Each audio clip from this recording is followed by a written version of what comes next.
All right, so not all categories are the same. So everybody thinks, okay, well, gasoline you make so much money on, right? We make about a 7% margin on gasoline right now. When gasoline is $3.50, we make about a 5% margin. We probably make, national average, 18 cents a gallon. Not a very profitable business, is it? That's not counting all the environmental work you got to do, putting in underground lines, monitoring things, doing things like that. So everybody thinks, oh wow, prices are going up, you guys are making a killing. When prices go up, you're typically not doing well. We typically do well when prices are coming down. So it's perception. So if you look at the different forms of merchandise in a store, beer, we're only making 22% on that. So it's a mix of your products what you go on. When you look at the most profitable two pieces are grocery, and I'll explain that in a second, and food service. What is food service? Food service is fountain drinks, it's coffee, it's deli, it's like franchise like Subway, Dunkin' Donuts, things like that. Huge food service. Why do you think McDonald's are popping up all over the place? But they're making huge margins. Food is a high margin item. However, it is very difficult to get a successful franchise open in a food. I mean, getting a food business open is very difficult. A lot of health codes. Do any of you remember years ago when Sheetz had a problem with, what was it? They had some lettuce or tomatoes that caused botulism or whatever. They handled that extremely well.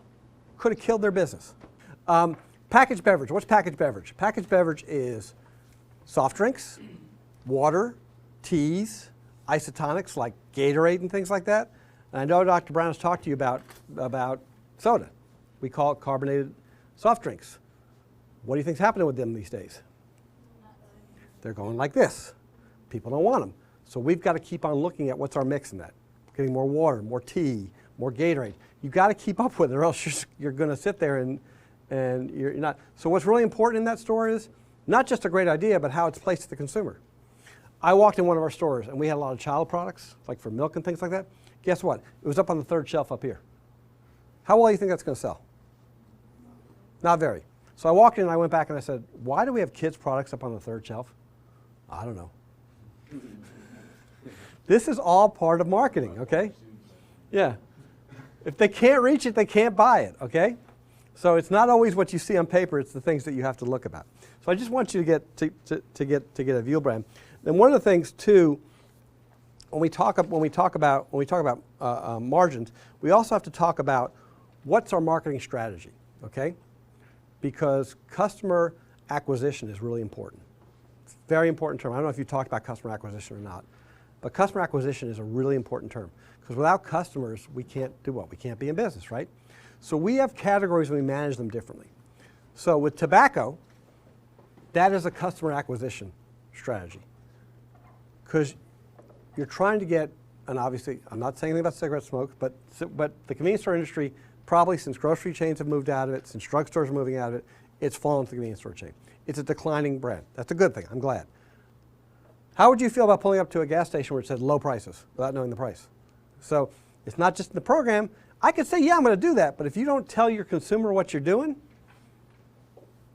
forget it. So cigarettes tend to be a traffic driver. We want to drive people into the store. There's a term called a market basket. I don't know if you talked about that, but I'll talk about it a little bit. We look at what does a cigarette buyer, what does a beer buyer, what does a packaged beverage buyer, what does a food service, what else do they buy? Because that's what we're really interested in.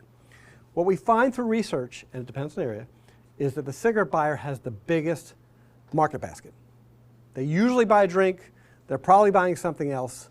The middle of the store buyer, the grocery center store, what that is, that's everything else. It's snacks, chips, candy, roll of toilet paper, dog food.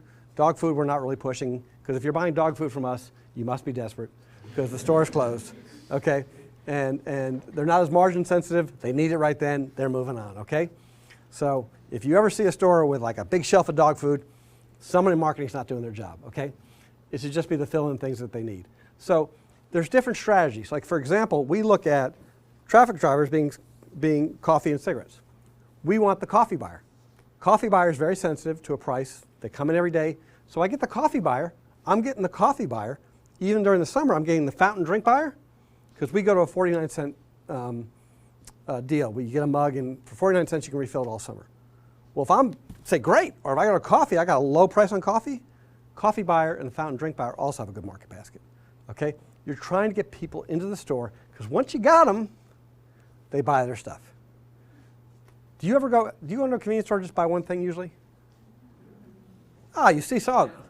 And we don't put those things in front counter just because we think it's going to be fun, do we? We don't put those Snicker bars and things right out there in front of you just because it's fun, do we? We don't put those spinners out there too either. I'll talk about spinners in a second, okay? That's a whole other topic, okay? You know, but it's all impulse buying, right? I mean, there's just stuff out there for you to get, and that's what we want you to do. We want you to buy the stuff that's out there. We'll admit it. We're not hiding anything. We're putting it out there for you to buy, and we hope you go grab it. And we hope you enjoy it too. So then we look at other categories that are growth categories. What do you think out there is going to be a growth category for us that we want to grow? We want to grow food service. Now, you can grow food service in several ways. Food service could be, I might just put like more roller grill, but a lot of it could be I'm putting what's called a cold case out there, okay? So I may have packaged sandwiches being made. I may have healthy snacks, yogurts, things like that. I want to grow the food service business where you're coming in for a meal replacement. That's where there's a lot of margin. That's where I want to grow it. So you have to look at each of your product lines sort of and say, what's my strategy? I'm going to acquire them by doing this. I'm going to then get them in there and I want to grow this category. So the discussions I love is when you have siloed discussions, when you say, I want to lower the price on cigarettes, and they say, well, if you do that, I got to make up so many packs to go to timeout. It's a further discussion. We got to look at the whole customer experience. What's the attachment on that package of cigarettes? What else am I going to grow besides the cigarettes? So you can't look at it just in a silo.